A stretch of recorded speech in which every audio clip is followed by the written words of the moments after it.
నమస్తే, welcome to Telugu 360. BRS భవన్లో అయితే మనమైతే ప్రస్తుతం అయితే ఉన్నాము. కేటీఆర్ అరెస్ట్కి రంగం సిద్ధమని ఒకవైపు ప్రాపగండ సృష్టిస్తూ ఉన్నారు. ఇంకొక వైపు ఈ కార్ రేసింగ్లో కొన్ని ప్రాపగండలు అయితే మరి బీఆర్ఎస్ మీద అయితే కరకండిగా సృష్టిస్తూ ఉన్నారు. అసలు ఏంటి నిజాలు ఏంటి అనేది తెలుసుకుందాం. మనతోని సీతాఫల్ మండి కార్పొరేటర్ హేమ శ్యామల్ గారు అయితే ఉన్నారు. మేడం నమస్తే. మ్యామ్ ఎలా చూస్తారు? ఈ కార్ రేస్లో ఒక ప్రాపగండ చాలా పెద్దగా వస్తూ ఉంది. ఏదైతే కేటీఆర్ అరెస్టు, రేపే అరెస్టు, ఈరోజే అరెస్ట్ అన్నట్టు వార్తలు వస్తూ ఉన్నాయి. ఎలా చూస్తారు ఈ అంశాలపైన? అంటే ఇది ఆల్రెడీ మీరు చూస్తుండొచ్చు, 1 year నుంచి దీన్ని డ్రాగ్ చేసుకుంటా ఇప్పటికి తీసుకొని వచ్చిండ్రు.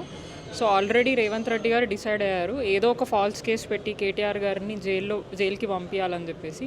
సో అది 1 year కింద ఈ ఏదో అవినీతి జరిగింది అని చెప్పేసి అప్పుడు 1 year కింద కేసు దాని మీద రిజిస్టర్ చేయడం జరిగింది. బట్ అప్పటి నుంచి ఇప్పుడు దాకా వాళ్ళకి ఎటువంటి ఎవిడెన్సెస్ దొరకలేదు. ఇప్పటికి కూడా ఎవిడెన్సెస్ లేవు. ఒక కాస్ట్ పిటిషన్ మన కేటీఆర్ గారు హైకోర్టులో ఛాలెంజ్ చేస్తే దానికి హైకోర్టు కూడా ఖచ్చితంగా ఇన్వెస్టిగేషన్ ముందుకు వెళ్ళాలని చెప్పేసి కూడా దాన్ని తీర్పు ఇవ్వడం జరిగింది. అది ఫైనల్ జడ్జిమెంట్ అయితే కాదు. అండ్ వాళ్ళు కూడా గవర్నమెంట్ తరఫు నుంచి ఎటువంటి ఎవిడెన్సెస్ వాళ్ళు ప్రొవైడ్ చేయలేకపోయినారు.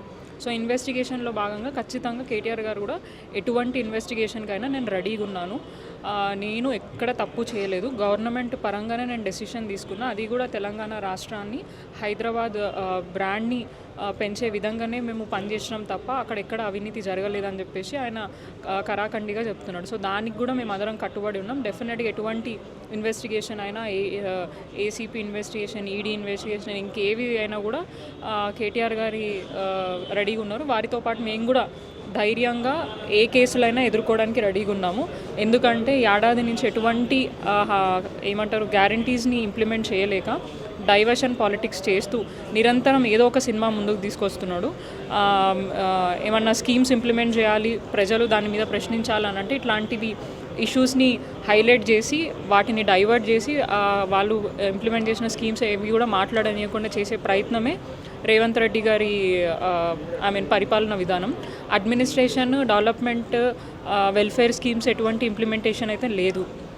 1 year నుంచి ఎటువంటి గ్యారెంటీలు అంటే ఏడాది కాలంలో సెలబ్రేట్ చేసుకుంటున్నారని చెప్పేసి చెప్పడం జరిగింది. కానీ అన్ని గ్యారెంటీలు గ్యారెంటీ ఇంప్లిమెంట్ చేసి సెలబ్రేషన్స్ అని మాట్లాడుతూ, అండ్ రీసెంట్గా మనం చూడొచ్చు, అప్పట్లో కేసీఆర్ గారు 10,000 బిచ్చం వేస్తున్న రైతులకి నేను 15,000 గౌరవంగా ఇస్తానని చెప్పి ఇప్పుడు యూటర్న్ తీసుకొని 12,000కి ఇది చేసి, అండ్ అదే ప్రెస్ మీట్లో రాష్ట్ర తెలంగాణ రెవెన్యూ చాలా కిందికి అయిపోయింది, అంటే రెవెన్యూ పడిపోయింది, మేము మెయింటైన్ చేయలేకపోతున్నాం అని అన్నారు. మళ్ళీ ఎక్కడ గ్యారంటీలు వాళ్ళు ఇంప్లిమెంట్ చేశారు అనేది క్వశ్చన్ అక్కడ. అండ్ బీఆర్ఎస్ పార్టీ నాయకులు కానివ్వండి, మా వర్కింగ్ ప్రెసిడెంట్ కేటీఆర్ గారిని నిరంతరం ప్రశ్నిస్తూనే ఉన్నాడు. ఆ ప్రశ్నకి సమాధానం లేక మా మీద అక్రమ కేసులు పెట్టి జైళ్ళ పాలు చేయాలనుకున్నారు. ఏం చేసినా కూడా మేము ప్రజల పక్షాన, అప్పుడు ప్రభుత్వంలో ఉన్నప్పుడు ప్రజల పక్షాన్నే మేము డెవలప్మెంట్ చేసినాం. ఇప్పుడు కూడా ప్రజలు మాకు ఇచ్చిన బాధ్యతని ఫుల్ ఫ్లెడ్జ్గా మేము ఇంప్లిమెంట్ చేస్తున్నాం. ఇంకోటి మ్యామ్, కేటీఆర్ మాట్లాడుతున్న తీరుని ఉసరి బిల్లుతో పోలుస్తూ ఉన్నారు. ఒకప్పుడు ఒకలాగా అరెస్ట్ చేయండి అని, ఇంకోలాగా నేను తప్పే చేయలేదని, ఇంకోసారి అధికారి మీద నెట్టేస్తూ ఇలా ఉసరి బిల్లి మాటలు మాట్లాడుతున్న కేటీఆర్కి ప్రజలు బుద్ధి చెప్తారని కూడా ఒక వార్త వస్తూ ఉంది. అసలు ఎలా తీసుకుంటారు ఈ వార్త? ఉసరివెల్లి అనేది మాత్రం కాంగ్రెస్ పార్టీ నాయకులకి కరెక్ట్గా సరిపోతుంది. ఎందుకంటే మీరే చూస్తారు, మీ మీడియా ముఖంగానే వాళ్ళు ఎలక్షన్ టైంలో ఒక మాట, ఇప్పుడు అధికారంలోకి వచ్చినాక ఇంకొక మాట మాట్లాడుతున్నారు. అండ్ మా కేటీఆర్ గారు చెప్పింది ఏంటి, ఇప్పుడు దాకా ఆయన మాట మార్చలేదు. డెఫినెట్గా నేను విచారణ ఎదుర్కొంటా, కానీ కోర్టులో ఛాలెంజ్ చేయాల్సిన అవసరం ఎందుకు వచ్చిందంటే ప్రభుత్వం మీద, అధికారుల మీద మాకు నమ్మకం లేదు. రీసెంట్గా లగచర్లలో మా ఎక్స్ ఎమ్మెల్యే గారిని కూడా అట్లనే అక్రమంగా అరెస్ట్ చేసి వారు చెప్పలేని స్టేట్మెంట్ కూడా చెప్పిండ్రు అని ఒప్పుకొని ఒక స్టేట్మెంట్ బయటికి వదలడం జరిగింది. వారు తర్వాత కోర్టు అడ్వకేట్స్ ద్వారా నేను ఆ స్టేట్మెంట్ ఒప్పుకోలేదని చెప్పేసి మళ్ళీ ఒక మీడియా ముఖంగా వాళ్ళు పంపించడం జరిగింది. సో వాళ్ళ మీద నమ్మకం లేదు.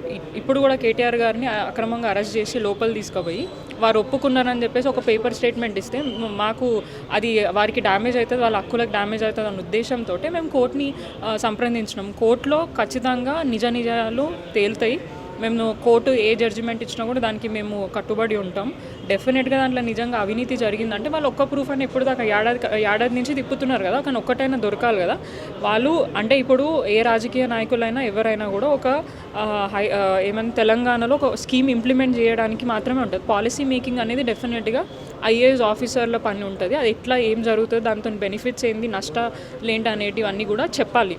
మరి అది చెప్పారో అది మనకి పూర్తి స్థాయిగా తెలీదు. బట్ ఎక్కడ కూడా అక్కడ అవినీతి జరగదు. క్లియర్గా వాళ్ళే కొన్ని సందర్భాలలో కాంగ్రెస్ మంత్రులే చెప్పడం జరిగింది, అవును ఆ నిధులు ఆ కంపెనీకి వెళ్ళినాయి అని చెప్పేసి ఒక మీడియా ముఖంగా మన పొన్నం ప్రభాకర్ గారు కూడా చెప్పారు.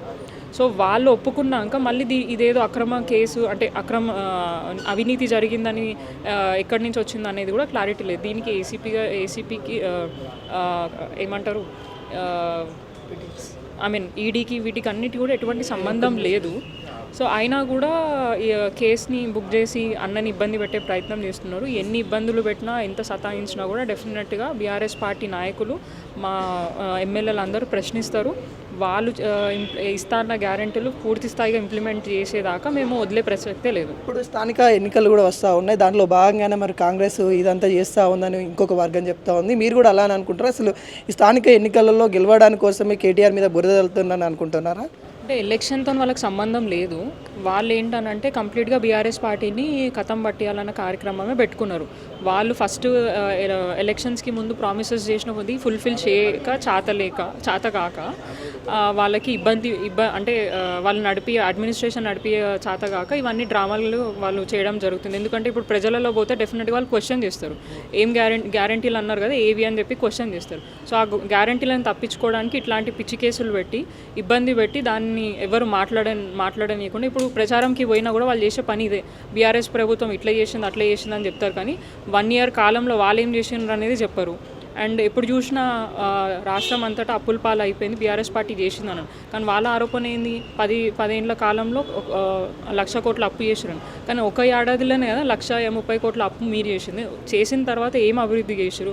ఒక ఫ్లైఓవర్లు కట్టలేదు, ఒక పెద్ద ప్రాజెక్ట్స్ టేకప్ చేయలేదు, వెల్ఫేర్ స్కీమ్స్ పూర్తి స్థాయిగా ఇంప్లిమెంట్ చేయలేదు. సో ఇవన్నీ చేయకపోగా అప్పులు చేసి అండ్ కొన్ని మీడియా ముఖంగానే రేవంత్ రెడ్డి గారు చెప్పడం జరుగుతుంది, అప్పులు ఎట్లా మనం కంట్రోల్ చేయాలంటే కొత్త అప్పులు తీసుకురావద్దని. కానీ ఆయన చేసే పని ఏంటంటే కొత్త అప్పులు ఇంకెక్కువ తీసుకొని వచ్చి వెల్ఫేర్ స్కీమ్స్ ఏం చేయట్లేదు, డెవలప్మెంట్ ఏం చేయట్లేదు.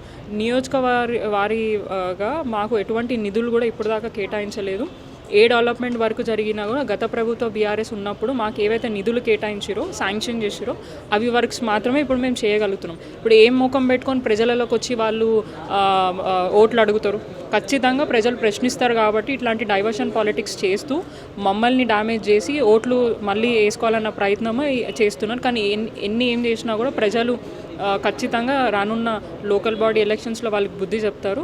డెఫినెట్గా వాళ్ళకి తెలిసి వచ్చేలాగా ప్రజలే సమాధానం చెప్తారని నేను భావిస్తున్నాను. కాంగ్రెస్ పార్టీ ఇచ్చిన 6 గ్యారెంటీలు అదేవిధంగా రైతులకు ఏదైతే ఇస్తానో రైతు భరోసా గురించి కూడా తప్పుదారి పట్టించడానికి డైవర్షన్ పాలిటిక్స్ కాంగ్రెస్ గవర్నమెంట్ చేస్తూ ఉందన్నట్టు కూడా మనకైతే క్లియర్ కట్గా చెప్తా ఉన్నారు. దాంట్లో భాగంగానే కేటీఆర్ అరెస్ట్, కేటీఆర్ ఈ కార్ రేసింగ్ ఇలాంటి కేసులు తుపాస్ కేసులు పెట్టేసి మరి ఈ కేటీఆర్ బీఆర్ఎస్ మీద బురదల్లే ప్రయత్నాలు చేస్తూ ఉన్నారు కాంగ్రెస్ నాయకులు అన్నట్టు కూడా సీతాఫల్ కార్పొరేటర్ హేమశ్యామల గారు అయితే తెలియజేస్తూ ఉన్నారు. కెమెరామ్యాన్ రవీందర్తో మీ అనిల్.